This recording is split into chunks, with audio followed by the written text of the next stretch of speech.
시청자 여러분 안녕하십니까. 이제 9월 29일 새벽 4시가 다 돼가는 것 같습니다. 제가 오늘 완전히 날을 새는 것 같아요. 근래 들어와서 가장 늦게 방송을 하는데요.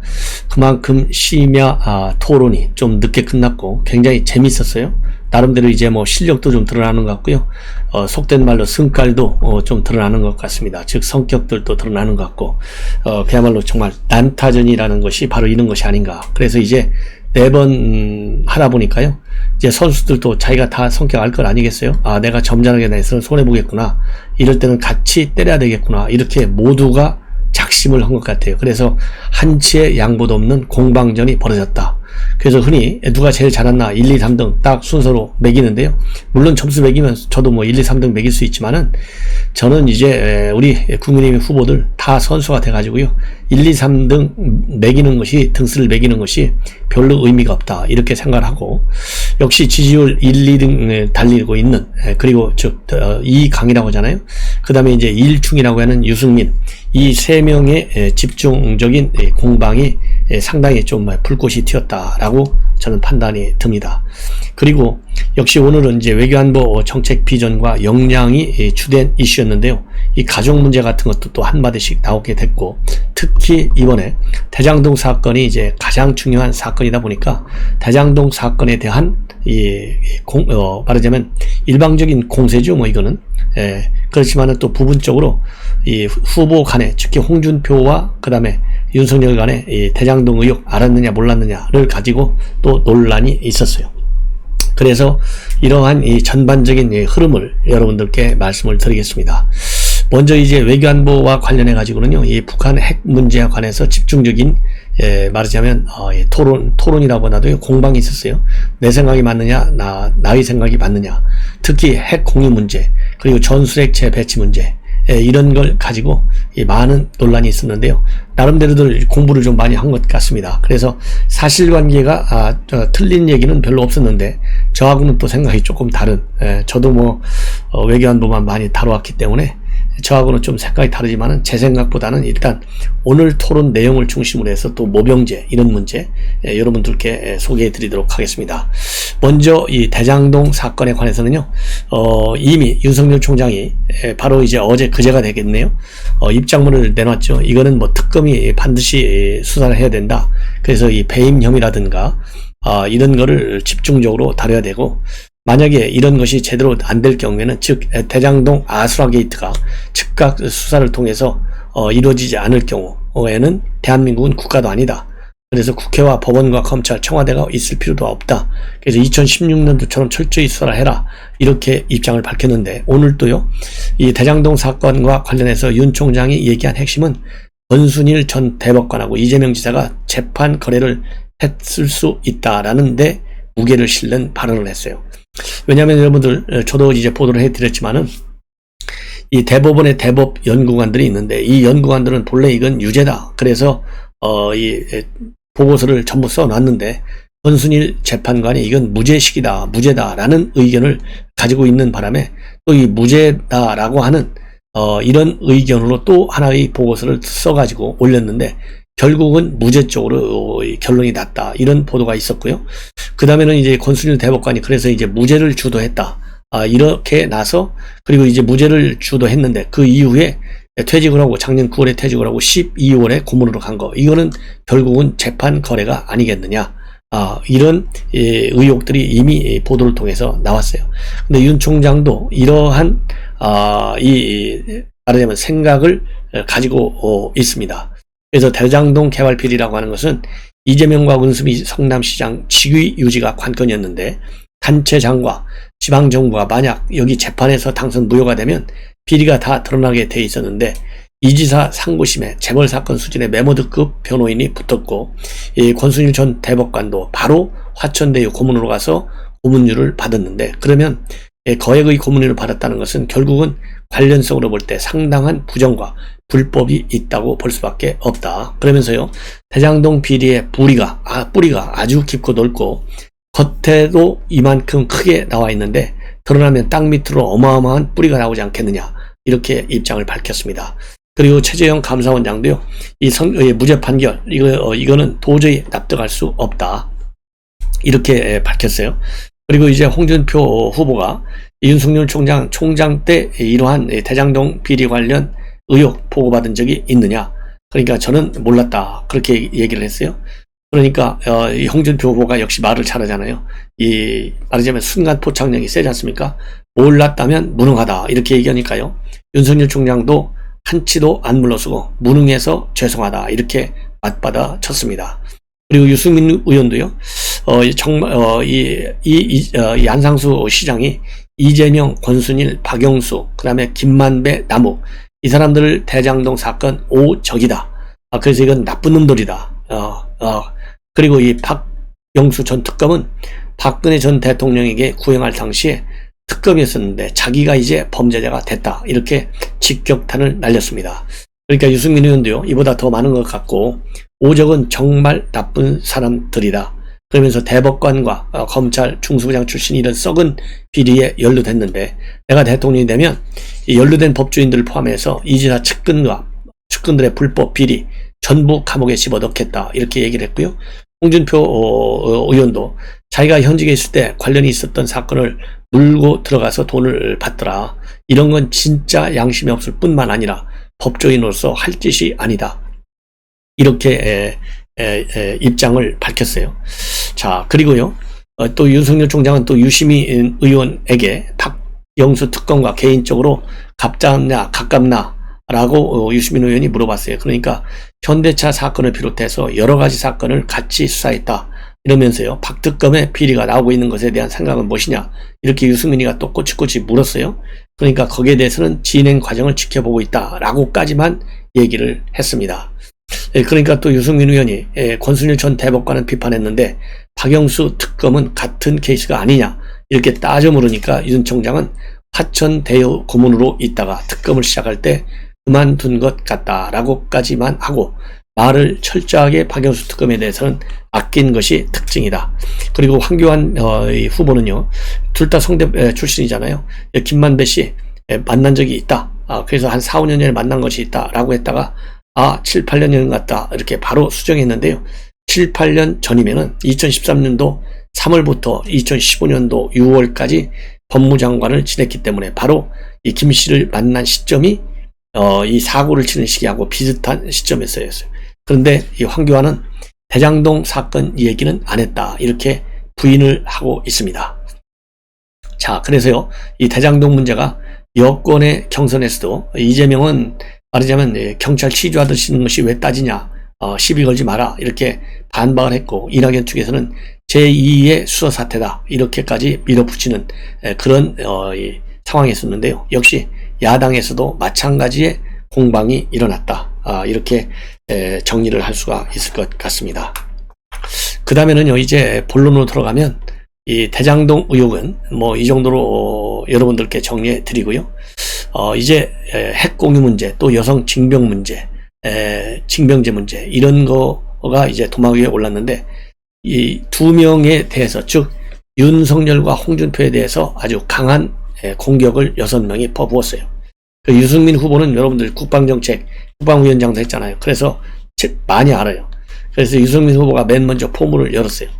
핵공유와 전술핵 재배치, 여기와 관련해서 윤석열 후보가 국민 안전이 위협받으면 전술핵 재배치와 핵 공유를 미국에 요구한다고 발표했는데 나중에 캠프가 핵공유, 전술핵 재배치에 반대한다. 이렇게 말을 바꿨는데 이거 어떻게 된 거냐 물었어요.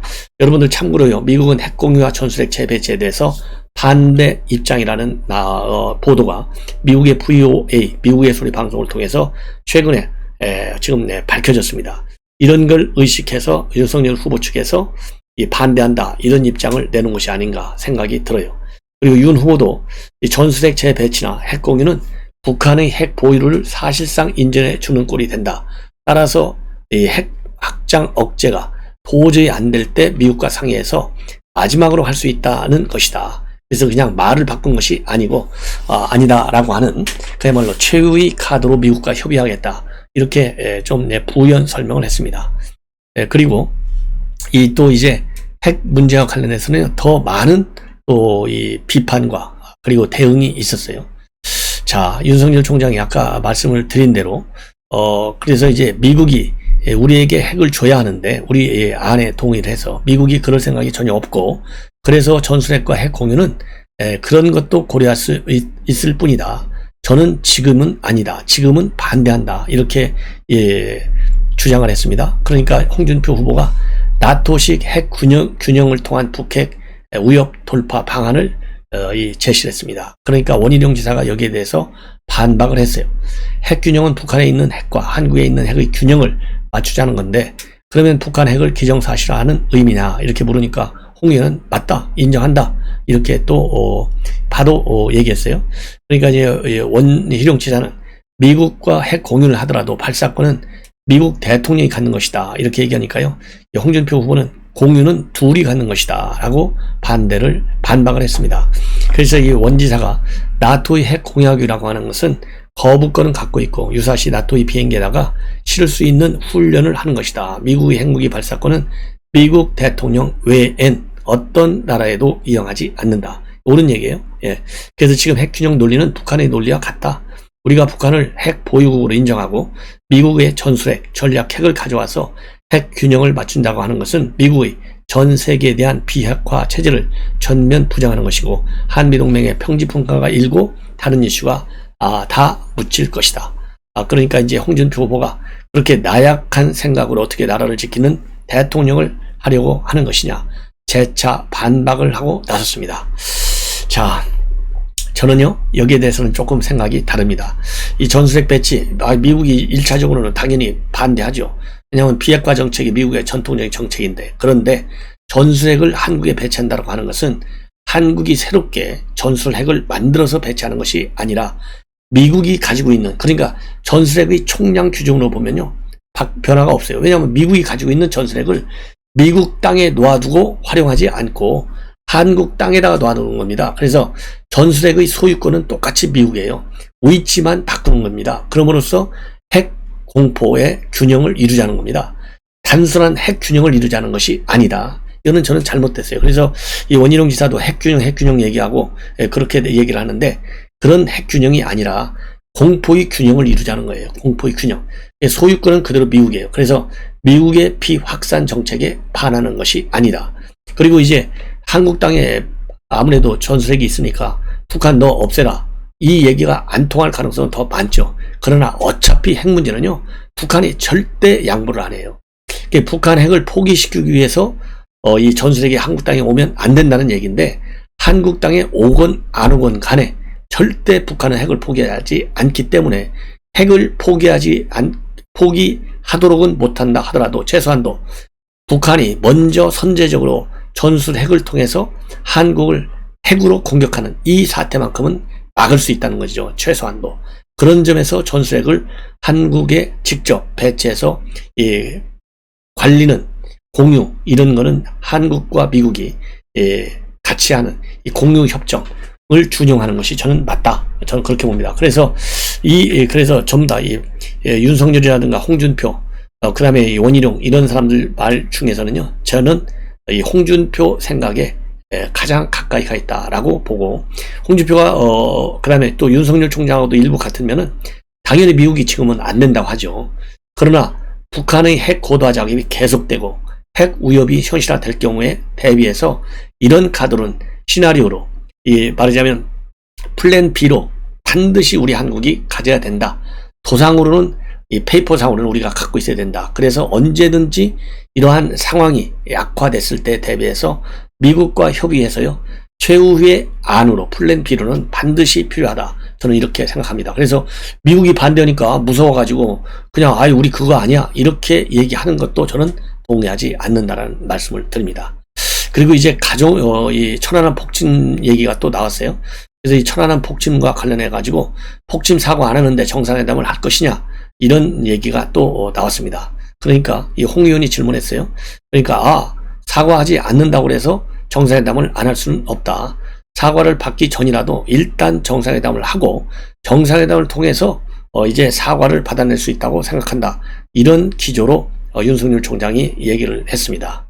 자, 그리고요, 이 남북 9.19 합의 이거와 관련해서 윤 총장한테 폐기할 용의가 있느냐? 그러니까 윤 총장이 그 폐기 문제는 폐기하는 것이 아니라 9.19 군사합의를 확실히 지키라고 북한에 촉구하고 그래도 안 지키면 폐기하겠다. 이렇게 얘기를 했습니다. 그러니까 홍준표 후보가 지금까지 한 번도 군사합의를 지킨 적이 없다. 이러니까 윤 총장은 그래도 한번 촉구하고 제가 폐기하겠다라고 입장을 밝혔어요. 그리고 또 윤 총장에 대해서 홍준표 의원이 문석열이다 이렇게 비판했어요. 그러니까 문석열은 문재인 플러스 윤석열을 갖다가 이제 SNS에서 문석열이라고 한다면서 윤 총장을 비판을 했습니다. 왜냐하면은 문재인 정부에서 실패한 참모총장이나 데려와서 대북 정책을 만들으니까 우리 당 성격과는 전혀 다른 정책을 내놓고 있다. 그래서 문석열이라고 SNS에서 비판하고 있다. 이러니까 윤석열 총장은 문석열이라는 말은 홍 의원이 만든 것이 아니냐. 어떤 점이 문재인 정권과 같으냐. 이렇게 물었습니다. 그러니까 홍 의원은 북한 주민을 위해서 인도적인 지원 사업을 강화하고 첨단 산업을 유치한다고 한 점이다. 이렇게 반박 부연 설명을 했어요. 그러니까 윤석열 총장은 그것은 불가역적인 비핵화 조치가 이루어졌을 때 하는 것이다. 이렇게 입장을 밝혔는데요. 이건 옳은 얘기입니다. 왜냐하면 인도적 지원이 소규모일 때는 아무 관계가 없는데 대규모일 때는 전략적 의미를 갖고 있기 때문에 반드시 비핵화 조치하고 연계돼야 하고 특히 첨단 산업의 경우에는요.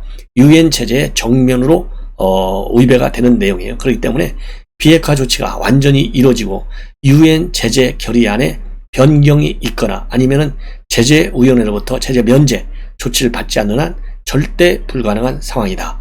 이렇게 저는 생각을 합니다.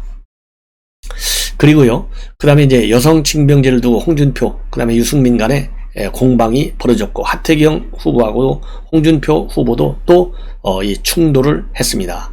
그래서 홍 의원은 여성 징병제에 대해서는 반대한다. 이렇게 하니까요, 이 하태경 의원이 뭐라고 그러냐면, 상당히 충돌했어요. 그래서 이 하 의원은 홍 의원이 공약한 모병제와 관련해서 몇 명을 모병할 것이냐. 이러니까 30만 명이라고 하니까요. 지금 55만 명을 25만 명이나 줄이겠다는 것이냐. 나라를 말아먹겠다. 그러니까 홍준표 후보는 하 의원을 시비를 걸려고 토론에 나온 건지 자기 공약은 없다. 맞받아 쳤습니다. 그리고 유승민과 또 윤석열 총장도 가족을 두고 정면 충돌했어요. 유승민 의원이 지난 토론회에서 제 돌아가신 아버지와 형 이야기를 했고 캠프에서는 제 딸 이야기를 하던데 가족은 좀 건드리지 말라 이렇게 얘기를 했어요. 그러니까 윤석열 총장이 왜 그러냐면 지난번 이 토론회에서요. 대장동 연루 판검산도는 다 썩었다. 청소해야 된다. 유승민 후보가 그렇게 얘기하니까 부적절하다고 반박을 하면서 법조인 출신의 유승민 의원의 부친과 형을 언급했습니다. 그래서 오늘 유승민 의원이 제가 윤 후보 부인하고 장모의 수많은 비리가 나와도 말 한마디 안 했다. 이렇게 하니까 윤석열 총장은 벌써 이야기하고 계신다. 그러면서 응수를 하고 유승민 전 의원이 진짜 이야기해도 되는 건가? 라고 물으니까 윤석열 총장 하시라 이렇게 재차 응수했습니다. 그래서 상당히 재밌었어요. 오늘 그러고저러고 간에 재밌고 지난번 3차 토론보다 훨씬 생생하게 이루어졌습니다.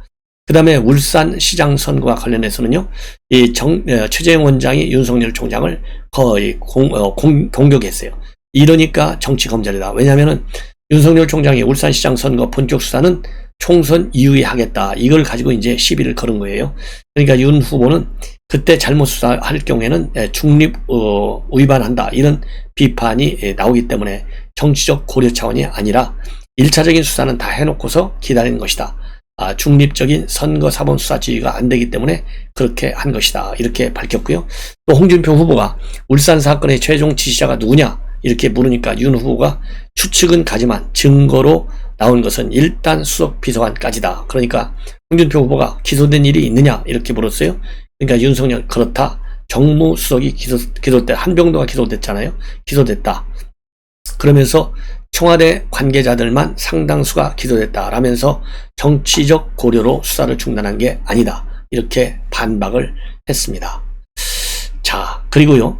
이제 윤석열 총장에 대해서 이 홍준표가 되게 밀어붙였잖아요. 문성열애까지 하면서 그러니까 윤석열이가 지선 때 지방선거 때 홍준표 대표 당시 지원 유세 거부당한 거 어떻게 된 거냐 이렇게 문제를 제기했어요.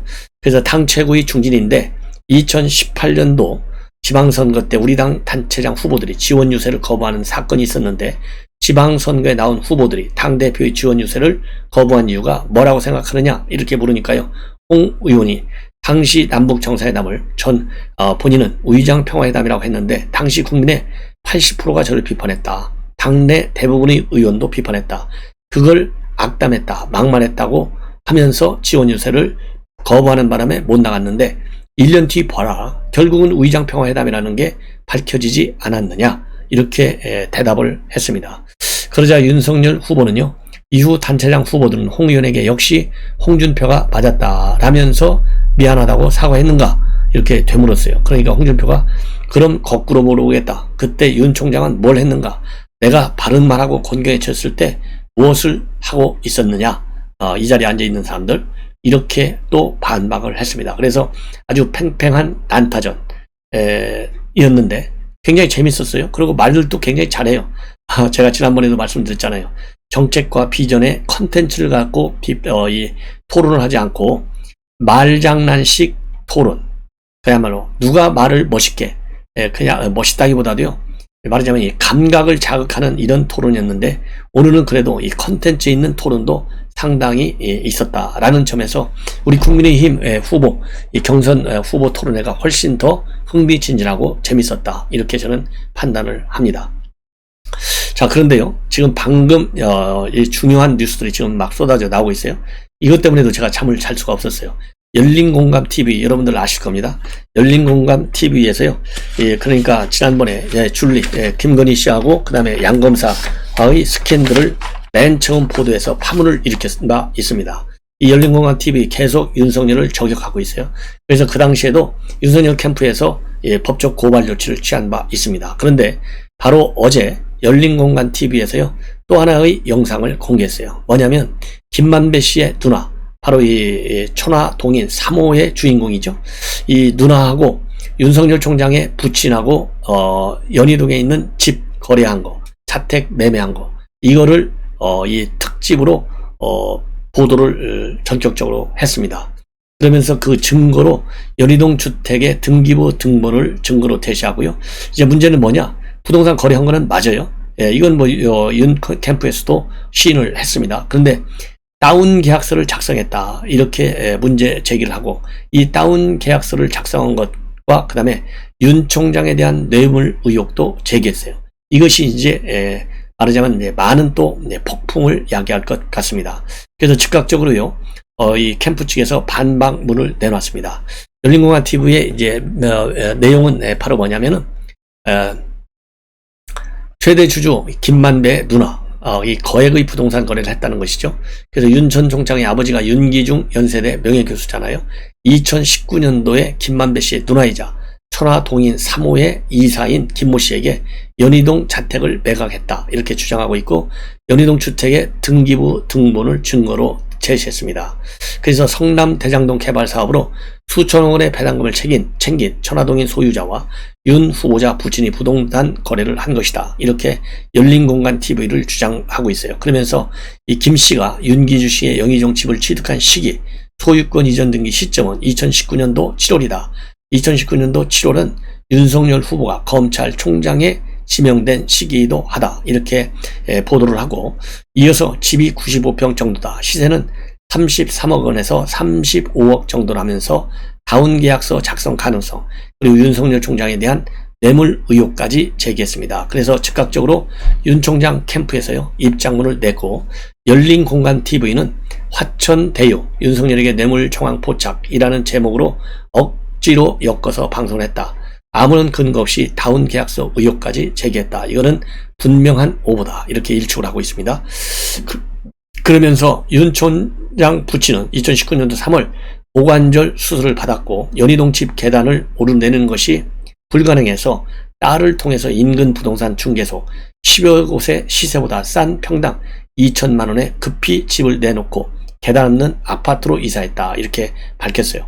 그중 한 곳에서 3명 정도를 소개받았고 한 명인 김 씨에게 부동산 중개소에 내놓은 금액대로 19억 원에 매도했다. 급히 팔았기 때문에 시세보다 많이 낮은 가격이었다. 이렇게 해명을 하고 있습니다. 그러면서요.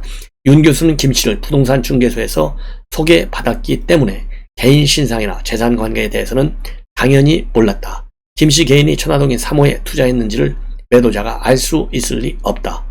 그러면서요, 열린공간TV 방송에서 평당 3천만원에서 3,500만원이 시세라고 스스로 밝혔는데 건강상 문제로 시세보다 싸게 급매한 것을 뇌물 운운한 데 대해서는 민형사상 강력한 법적 조치를 취하겠다, 이렇게 밝히고 있습니다. 이걸 보면 여러분들도 이해하시겠지만은 이 열린공간 층의 이 비리 의혹 보도, 이거는 반드시 법적 대응을 가능한 최대한 빨리 하라, 저는 이렇게 주장을 하고 싶습니다. 자, 이렇게 해서요, 이 캠프 측에서 내놓은 입장문이 정확한 입장문이고 상당히 신뢰성이 있는 입장문이다, 그렇게 판단이 듭니다. 자, 이렇게 해서요, 말하자면 뭡니까, 오늘 토론의 내용 여러분들께 말씀을 드렸고, 그 다음에는 이제 부친의 집 매매와 관련된 열린공간 측의 말하자면 이 의혹 보도, 이것까지 말씀을 드렸습니다. 마지막으로 어차피 뭐 이 새벽 방송하니까 하나만 더 말씀드리면, 홍준표 후보가 어제 방영된 TV조선 예능 프로그램 이 와카람에 출연을 했습니다. 와이프 카드 쓰는 남자, 이 예능 프로그램에서 출연해가지고 이 본인 부인과의 이 만남, 어떻게 결혼이 이루어졌는지 이 내용을 아주 상세하게 하고 있어요. 그래서 은행원일 때 만났고, 이 홍준표가 말하자면 이제 사법시험 합격하기 전에 만났는데 처갓집에서는 끝까지 반대했지만은 결국은 부인이 위로를 해줬다고 합니다.